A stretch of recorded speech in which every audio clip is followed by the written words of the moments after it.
I wish I knew a riddle.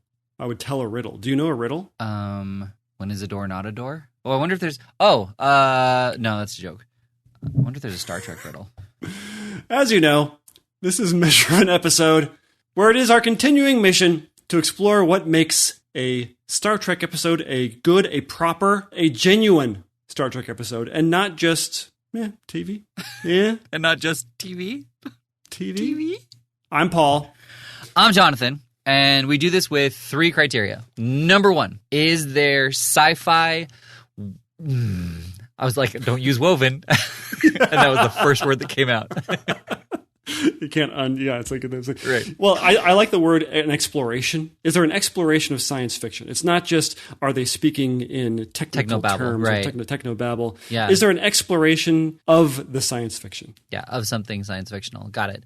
And is that exploration presented in a novel or unique way? And is there a moral or ethical dilemma thrown upon some character within the story? And this week, wait, you're doing it. I'm doing it. This week, we watched Voyager, Season 6, Episode 6, Riddles, and the blurb. Returning from an away mission, the Delta Flyer is boarded, and Tuvok is assaulted by a cloaked alien from a xenophobic race called the Beneth. So what's it? Kind of a spoiler, but what's interesting is this episode basically plays out the same as Tuvik's. So we should have known. Like, at the end, when Tuvok is saying, I like me, I don't want to go back to the old me. Which must be a direct lift from Tuvik's. Right. It's like, dude, we've done this before. You're going back. Like, look who our captain is. Right. There's no way you're not going back to be regular Tuvok. Yeah, this is the second, I think this is the second existential crisis that this character has had because of situations like this. Mm-hmm. And it was weird that they didn't also make that jump. That isn't this kind of basically the same plot as Tuvik's? I hate that name too, Tuvik's. It sounds like cervix. It's better than Neelok. I feel like Neelok sounds better though. It doesn't sound like a girl part. No, but it does sound like a knee part. Yeah, that's the thing everybody has though. And so I understand it. I also feel like Tuvik's would just be... No, I feel like it's more like a tonsil. Like, my Tuvik's is right next to my tonsil. Oh, that's much better. Yeah. Everybody has a Tuvik's. Anything on the inside of the body, I'm just not okay with. Everybody has a Tuvik's. Everybody has a little Tuvik's inside them. What show is this? Oh, right. Anyway, so back to this episode, which is not the Tuvik's episode. Isn't it? So anyway, they kind of spoil, I don't know if they were going for this, but they in the blurb, they kind of spoil the idea that the Beneth actually exist because there's this idea. I guess we know they exist because we see Tuvok get hurt. And so, but for some reason I forgot about that because I was like, are they trying to do this thing where, this is a mythological race. They don't exist. They're just a figment of the imagination of it's like a story, a bedtime story. A story told during which you lie in bed. And but they didn't. No, I'm not do that. getting it. Can you give me one more paraphrase of it? It's on the Patreon. An extended version will be on the Patreon. But I don't know. I felt like they were trying to do that in the course of the episode, even though we already knew that they obviously existed because we saw the person, shoot Tuvok. And it's I don't know. They had that guy. They had that diplomat guy come, and he's like, "I know they exist. I know it. I feel it in my bones." And we already know it, so any kind of mystery about this or any kind of stakes that have been set up about do they or don't they exist, we already know. And I felt that was just wasted time. I am so mad at you now. No, you haven't finished the episode? Spoilers! No, like, I just kind of took it all at face value and I was completely fine with it. But now that you say that, like, this would have been an amazing, like, is this guy crazy or is it a genuine cloaked alien? Like, he believes in an alien that no one has seen, and all of these circumstances have been chalked up to, unfortunate technical failures or, just a random anomaly. So it's sort of the same thing as like a Roswell type of conspiracy that everybody thinks it's fake except for crazy people, but in fact, actually, it is real. And I guess the way you set that up is we don't see Tuvok get hurt. Right. He comes in, the episode starts with him already being hurt. Oh, no. Has to Like, report. he just goes back there. And then, like, we stay with Neelix. We don't see Tuvok at all back there. And, you know, and then he messages in saying, I'm reading some kind of strange anomaly back here. And then we follow Neelix back there, and Tuvok is laying on the ground, stunned. You know, and then everything. That would have worked great. Yeah. Well, and then, you know, other things happen on the ship, and because they, you know, there's this one guy who believes that he knows what happened, and you know, and he's presenting this ridiculous theory, and it still goes around Tuvok having the frequency of the cloak, but he now has this mental condition and he can't figure out, you know, he doesn't remember, he doesn't know, he can't read it. And, you know, and like they're like kind of the same way. Like the guy is aggressively trying to push him to remember, which is making Tuvok freak out. And there could have been a little bit more of a plot line surrounding the mystery, and maybe Dick Neelix comes back in, makes another appearance. Oh yeah. And it's less of that, or it's more of that and less of Tuvok not being Tuvok and him cooking and just stuff where I was kind of grateful though, because so Neelix stays. Somebody tells Neelix that, hey, you know, it has worked in the past where people, you know, you talk to them and something familiar and you provoke them while they're in a coma, that can have positive effects. And so Neelix goes full bore on that. Mm-hmm. And I was so grateful that he immediately wakes up, because I was totally expecting one of those scenes where it's this super drawn out, protracted scenario where it's multiple scenes of Neelix entertaining / confessing / confiding in a asleep Tuvok. Yeah. Yep. Yeah. We just have to watch that over and over and over again. I was so happy it wasn't that. Right. I was like, oh, thank God. But I wish it wasn't more about that, and it was more about the mystery of something, right? I mean, to me, this is why it's not a proper Star Trek episode, is because I think the science fiction wasn't there. There wasn't enough of an exploration into whether it was a mystery or the science fiction of the cloaking or why this race is so xenophobic.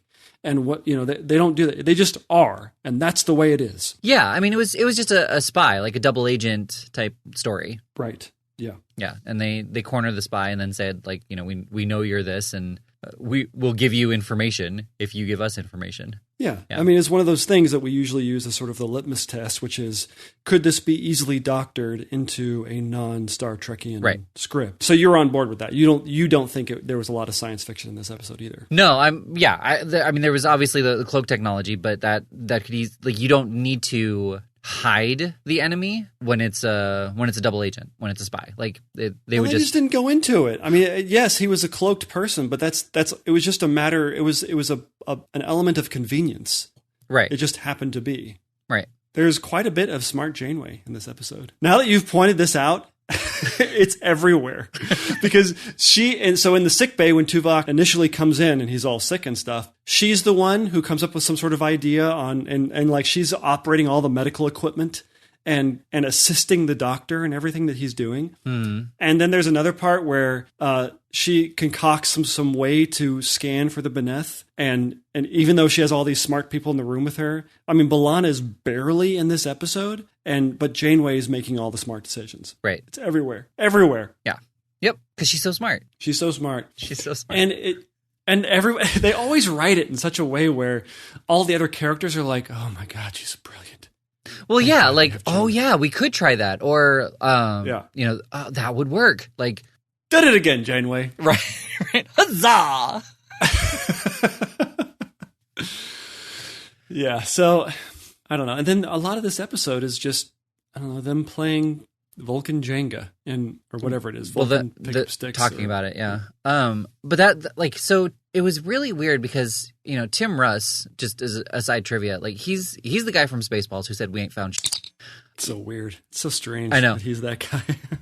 I'm really excited to get to the episode, but he was one of the scavengers on Enterprise when they were doing the ion sweep to sterilize everything. Mm. And, you know, so he can play very animated, you know, and emotional, and he did, like in the scene where he was upset about going back to the emotionless Tuvok, but everywhere else, like when he was cooking, you know, he still played a more even-keeled character than I feel like he should have. I felt like there should have been a higher register in his voice, or just more emotion. It felt as though he was playing a 14-year-old. That's kind of how it read to me. But like a sullen 14-year-old. Yeah. Well, he was sad. I kind of sad. Right. I mean, I get that, but he should have been. It should have been a more confused than a sad, especially when he got to cooking. Like that should have been where his passion was and got really excited about it, rather than just kind of being like, I tried this. What do you think? Oh, you like it? Great. That makes me happy. Well, it was kind of borderline. He's playing almost a senile person. It wasn't just, he's lost his logical self, and so therefore what's left over is what we're getting of Tuvok. Mm-hmm. He was kind of, he wasn't just playing a normal person. He was playing this affected person. And maybe that was on purpose, I don't know. But it would have been better if there wasn't this sense of fragility with him. Yeah. That if he was just a regular guy, or a regular Vulcan rather, who had lost his logic. Kind of like, so in, I think, Star Trek V, the one where they seek out heaven and all the different permutations of heaven. Sybok is the villain in that, who is, spoilers, Spock's brother. And I wonder how many people paused that because they haven't seen it. It's like, oh, no, gotta click. I'm sure half of our listeners, so all three of them. But so he was a Vulcan, but he was sort of just played as like a regular guy because he had sort of abandoned that prim and proper stoic Vulcan demeanor. Mm-hmm. So I kind of wanted more of that. If truly he was still Tuvok, just with the Vulcanness stripped out of him, that wouldn't have felt like a 14-year-old senile person. That's where it was sort of bordering on for me. I don't know. Did that come through for you too? Well, kind of. But the thing is, like, if you're going to play senile, which maybe that was the direction he was going, and that does work to a certain extent. But there's different levels of senility, and this felt a little bit more like a traumatic head wound where you can't remember something. And the thing about that is when you or even amnesia and developing a new personality, like that new personality is its own thing. You only get frustrated, scared, sad, whatever, when people try to bring up that previous personality and try to explore what you don't remember. And you get mad because you're scared, or you just stay scared, or you get sad because you can't remember these things. It felt still like Tuvok, and I wish it hadn't, because like Tuvok is without emotion, and so the moment you put emotion into it, there should have been more emotion, more animation. There should have been some element, and this is probably a good teller of how underwritten the character is just for the show, that when you stripped out all of the inhibitions, because he was uninhibited. So can you be inhibited? Is that a thing? I'm not sure. I hate English. Yeah. But the idea that, we would still know that it was Tuvok, mm-hmm. even though you've taken out the thing. Because right now, it seems like the thing about Tuvok is that, he's doing the Vulcan impression. Right? Mm-hmm. He's doing an impression of a Vulcan where, I've seen them once or twice. I've seen a Vulcan once or twice. They just act like they have no emotions. Here's my impression of that. Instead of it being more, here's this character who has all these different things about him that are subtle that we would have gotten to know over the past 6 seasons, that now we're getting more concentrated elements of those other things that aren't just him being stoic. And we're like, that's what Tuvok is doing when he's thinking, or that it's just now he's showing it on his lapel, Right. And so, but that didn't happen because I don't think there's much to Tuvok other than him doing an impression of a Vulcan.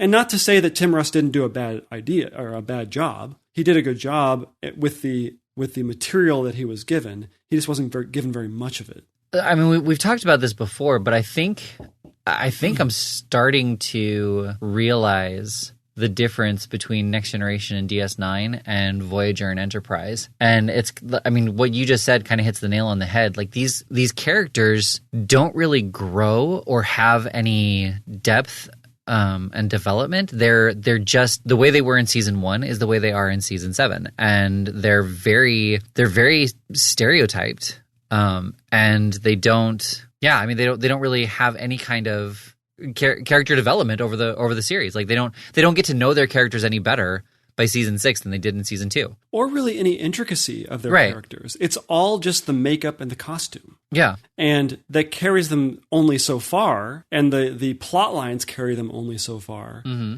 Where, and again, I am not advocating for them to do character episodes on Star Trek. I think the characters should be informed by the plot. Yes. No.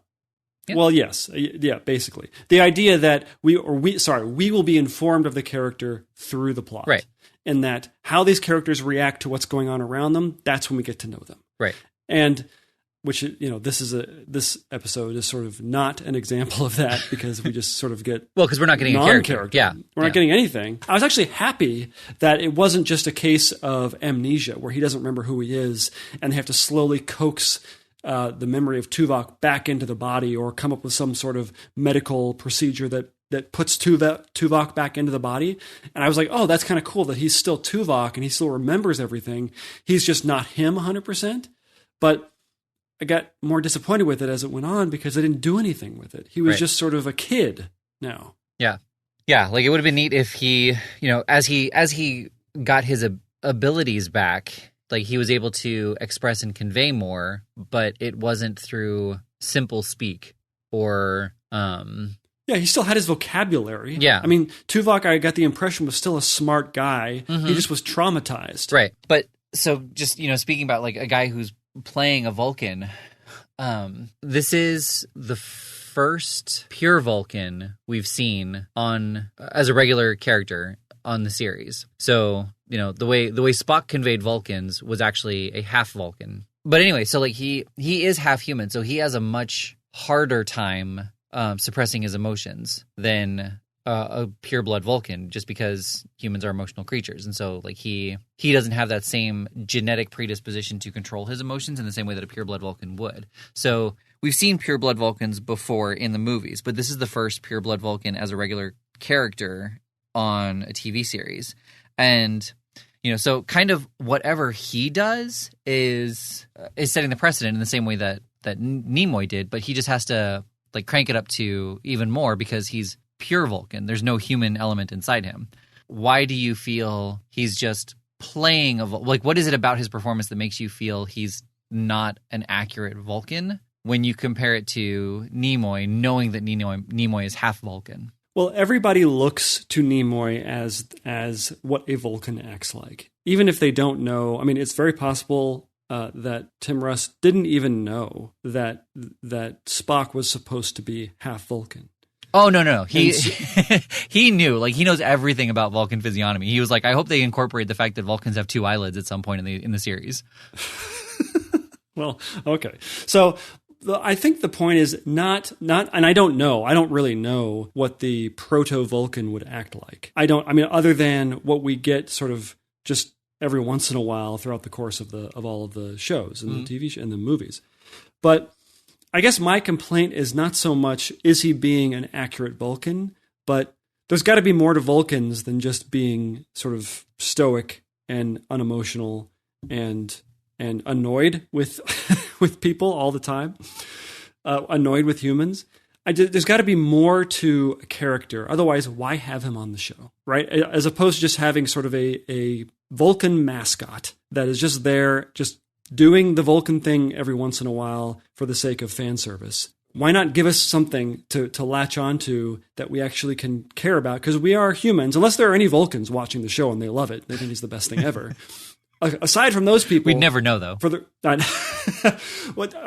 Right? That's the whole point of creating a character, is that there's something different than just the words on the page. Yeah. So I don't know. I guess that's what my complaint is more, is that there wasn't anything to him. I mean, the one thing that I guess that is that he seems to be kind of snobby as a Vulcan, because he's, as we've talked about before, he's always annoyed with humans. Mm-hmm. He's always having to sort of calm himself and recenter himself with meditation because all the humans are pissing him off. Well, yeah, and the holodeck gal like totally called him out on that. This episode was a clear example of that because of what I said. Like Tim Russ was just kind of playing Tuvok with amnesia. Like Tuvok's mixed with a teenager. I don't know. I was trying to remember. There was some scene where I completely agreed with you about him acting like a child rather than somebody who just couldn't remember, and it was Calto. I don't like this game. I don't like this game. This episode aside, do you think that Tim Russ is playing an accurate Vulcan in the sense of if you were to meet one, this is what it would be like? Right. I mean, I think yes to a certain extent. Like, I think that it's actually, again, kind of interesting parallels. Like, Tuvok and T'Pol both were completely isolated from their Vulcan community. Like, Tuvok by force and T'Pol by choice, but they didn't have anywhere to be Vulcan other than their chambers or their quarters. And so I can kind of see, like, being isolated in that way, surrounded by people who just don't understand you, you know, and they're like, come on, you got to be more like us, how that could become immensely irritating, and where the arrogance and condescension would come from, because he genuinely believes that emotions are a sign of the weak. Well, I kind of look at it as it's sort of like an addict, let's say an alcoholic, being on a booze cruise by force, where you have to constantly meditate and center yourself to not fall into your emotions, because everyone else around you is constantly falling into your emotions. And so maybe that's why he's so irritable. Right. He can't have a drink. Yeah. Well, yeah. And being surrounded by it all the time, there's only so long you can control annoyance. Willpower is a finite resource. Yeah. The writers didn't provide him or anyone else really anything to allow the characters to grow and become more comfortable in who they are. Yeah. I mean, a great example is 7 of 9, who should have had an accelerated character arc because she came in, the 5th season? Mm-hmm. 4th or 5th season? And I was thinking, by the end of this show, she will just be a normal crew member. Right. With some kids or something. And she's the same, she presents as the same exact person outside of an episode where she supposedly does some sort of character growth. Right. By the beginning of when they Groundhog Day themselves into the next episode, she's totally the same again. Mm-hmm. Right. So whatever what character growth that has happened, it's completely internalized. So maybe they can reference it later, right, but it doesn't have any effect on their outward character. Yeah. Yeah. And it's sad because, you know, a series, 5 years earlier with TNG, like they had growth despite being more episodic than Voyager. The characters did grow through the series. That does not happen in this series unless it is a specific follow-up, like not Michael Clark Duncan. What's his name? Not Neil Patrick Harris. What's his name? Robert McNeil. Robert Duncan McNeil. Yes. Yeah. He had those couple episodes where he was standoffish and defiant, specifically so they could culminate to that episode that we saw where he left Voyager. The episodes prior to that. But once he came back, he was just back to his normal, freewheeling, do what I want on my own free time. I feel like with TNG, you could play the first episode, the pilot, and then play the very last episode, and they would be recognizably different people. Yes. But in this show, in Voyager, I don't think that's true. No. I mean, it would be an interesting test to watch the pilot and then to watch the last episode, I think it's called Endgame. Right. And I don't think they're much different. No. So I'm going to nerd out a little bit on this one. So there's a moment where they are able to scan the Beneth, and somebody reports that the Beneth are hiding something using 9 million terawatts. And I know this is very nitpicky, but if you're going to you're using the metric system wrong, right? That's not how it works. The whole point is so you don't have these gigantic numbers. We have little prefixes that take the place of ginormous numbers, right? Uh-huh. A megabyte is smaller than a gigabyte. Right. A terabyte is bigger than a gigabyte. So it wouldn't be 9 million terawatts. That's not how a scientist would say that, or the member of a crew. That is utilizing the metric system. They would say 9 exawatts. Right. Right? And don't tell me that 9 million terawatts is in some way less disorienting than me saying 9 exawatts, because people don't know that exawatts are. We don't need to know what they are, because we don't know what the hell anything else is in this show either. Right? We don't know how a warp field works. We don't know what the gel packs do. Just why don't they stick to it to a certain level? They brought it to a certain point. They didn't say 9 trillion gigawatts or whatever it would be, right? So as long as they're going to use it, why not use it right? I don't get it. They do this with miles too. Like we're 100 million kilometers from the nearest sun. It's like, what do you say, megometers or gigometers or whatever, or whatever. Right. It's not any more disorienting. So my suspicion would be, I talk about this in my math class too, but I talk like people get aliens confused so much. When there was a bank that got bailed out in the 2008 crisis for $190 billion. And then they turned around and had a party for and they spent $175 million on it. And people were livid because they thought they spent almost that entire amount that they were given on this party. And if you take out the zeros, it was basically they were given $19 to be bailed out, and they spent 2 cents on a party. And like, because that's how billion compares to million. Yes, you're right. Like as a nerd, like if you said 9 exawatts, like if they said that, the layman watcher would just be like, well, 9, that's not very far. So you would need somebody to say, that's like 9 million times stronger than something our ship is currently doing. And like that's 9 million times stronger than our holodeck program or something like that. And so I think you're right. I think that they could do it. They would just need a comparison line as well to have the audience recognize how much stronger that is. Or just have a reaction to the number. All we need Janeway, smart Janeway. As long as she reacts, we know what to do. Right. And just say like, my God, that's enormous. Just say it. And if people are curious about what an exawatt is, they can look it up. But I understand. I totally understand that perhaps the writers have a bit of contempt for the audience, that they won't get it, that it's not something huge. And so we need to artificially inflate the language so it sounds bigger than it is. I don't know. It always bugs me when they are using millions that sort of, or billions, along with some sort of metric suffix or prefix. Right. It always bugs me. It will never not bug me, Jonathan. Well, and the thing for me though, and this was brought up on a page, and it's because I'm like teaching space right now, but like, why are they not using astronomical units? That's a good point. Maybe, I don't know. It's not metric. They seem to really lean into the metric thing. Well, but it is. I mean, it's like 150 million kilometers. But is a astronomical unit part of is it a metric unit, I guess? Actually, that actually turns around back to your point. Like, it's never shown as 150 terameters? And saying that out loud and realizing the comparison, I think it's because we recognize miles to kilometers, and there isn't anything bigger than a mile. Miles are always converted to kilometers. Right. That's true. That's a good point.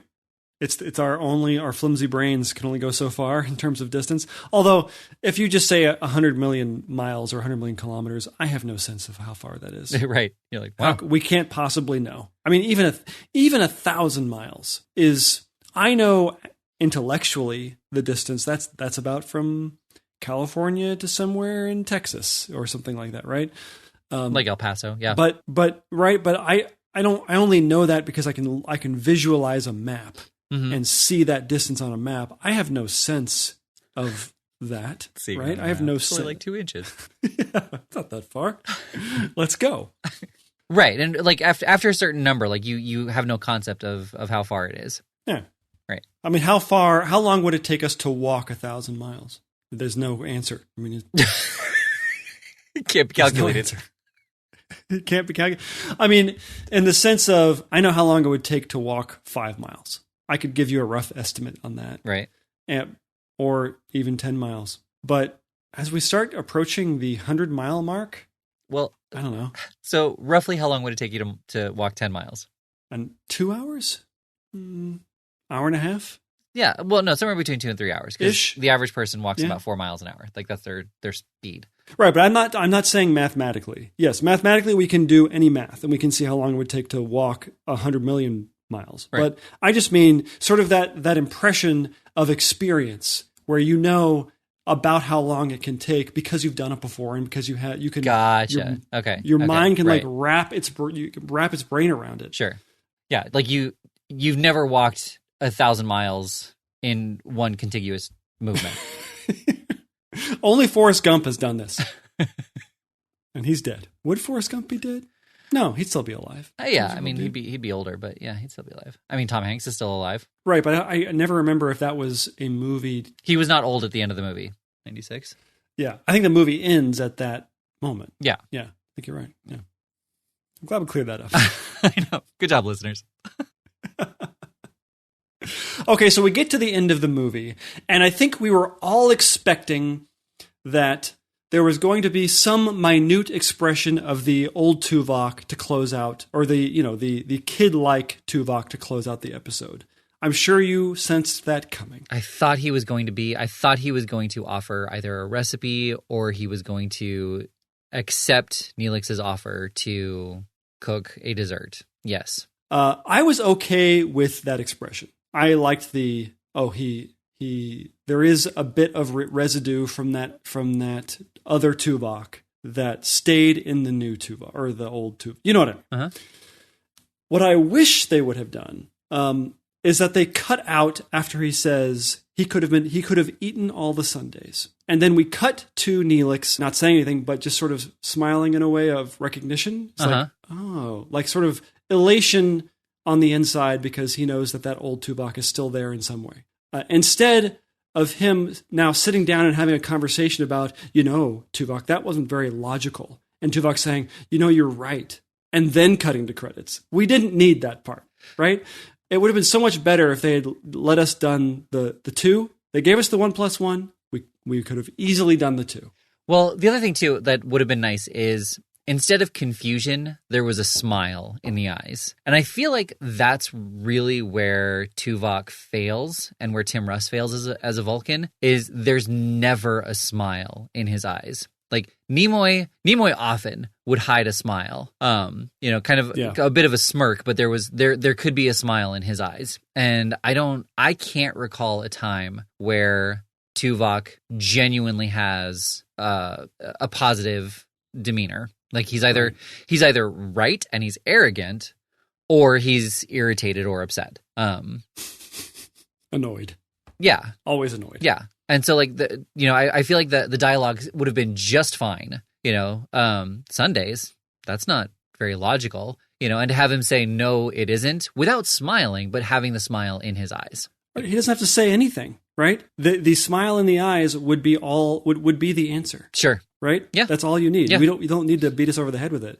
And going even further, it would have been nice if now, throughout the course of the rest of the 1.5 seasons left in the show, to occasionally he will be finishing up like a sundae. Right. You won't ever show him like chowing down on a sundae or something like that, or some dessert, but just little kind of Easter egg types of things where he's just finishing up a dessert. Yep. Right. And it's like, oh, there's that old guy, like that old Tuvok. Yeah. And he was changed forever, and he, for some reason, is not rejecting it. He is embracing it. And just in general, be nicer to Neelix for everything he did. Like, you don't have to. Or maybe he compliments him on his meals every once in a while. Right. Or something like that. Yeah. As much as Tuvok can give, he gives. Yeah. It's just, like it seemed like the emotional Tuvok was erased rather than the inhibitors removed. The Inhibitors almost sounds like a horror movie. Kind of. The Inhibitors. They're coming for your Tuviks. Yeah, I don't know what they do. Like, what do the Inhibitors do? How are they horrific? So overall, again, this is kind of like the last episode. What was the last episode? Imaginary Friend. Yeah. Where it's like, going through the series, watch it. If somebody says like, should I watch Riddles? It's like, if you're on a time crunch, don't. But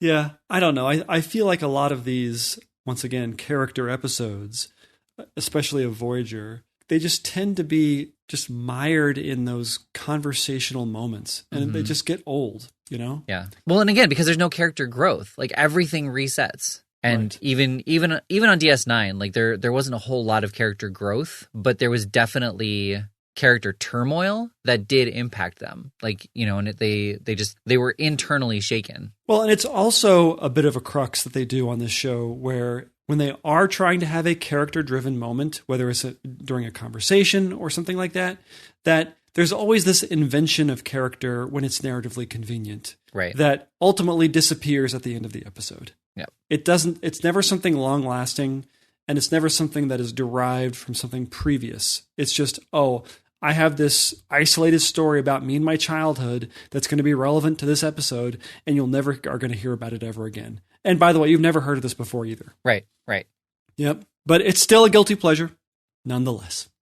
Yeah, no, when all is said and done, I'm really excited to hear like how Voyager falls, you know, in the pantheon of Star Trek. Is it a genuine episode, or is it right. Is it not? Yeah. No, or not a genuine episode. Is it where does it fall as far as proper Star Trek? You know, is it mostly proper Star Trek, or is it not? But this episode is not. It is not. And I didn't really like this one very much. It didn't really capture my imagination, to be honest. I can agree with you. You know, no and no. All right, let's see what we're watching next. We don't have to see what we're watching next, because next week is our 50th episode, and we're taking the day off. We did a poll on Twitter, and we are going against our predetermined rules for this podcast, and we are going to do a series that is currently running, and we're going to do an animated series. We will be analyzing an episode of Star Trek Lower Decks. No, nothing. Do you know the name of it? I'm sorry. I thought you were going to give us the name of it. Well, I thought you were going to say something about it. Well, the problem is I know nothing about Lower Decks. I truly have seen maybe a clip here and there on when somebody uses it as a meme or something like that on social media.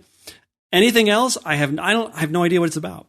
Okay. Zero knowledge. But I am excited because apparently I guess there is consensus online on the internet that this show is the best new Star Trek show of all the different ones, of all Picard, Discovery, all of them. It seems like nobody dislikes it. They definitely thought that there was a lot more like fan pandering in this one. But you know, there was argument between this and Picard over which one had the most fan service. But this one has a little bit more, apparently, a more affection to the Star Trek series. So we were recommended No Small Parts, which is actually the season finale. And the blurb says, Tendi welcomes a new officer to the Cerritos, and Mariner navigates a change in her status among the crew, and the ship comes under attack from a powerful vessel. I wonder if this is just going to be out of nowhere for us because we haven't... because it is a modern television show, right? And most modern television shows are serialized to a heavy extent. So I wonder if it's just going to be... We have no idea what's going on. Clue.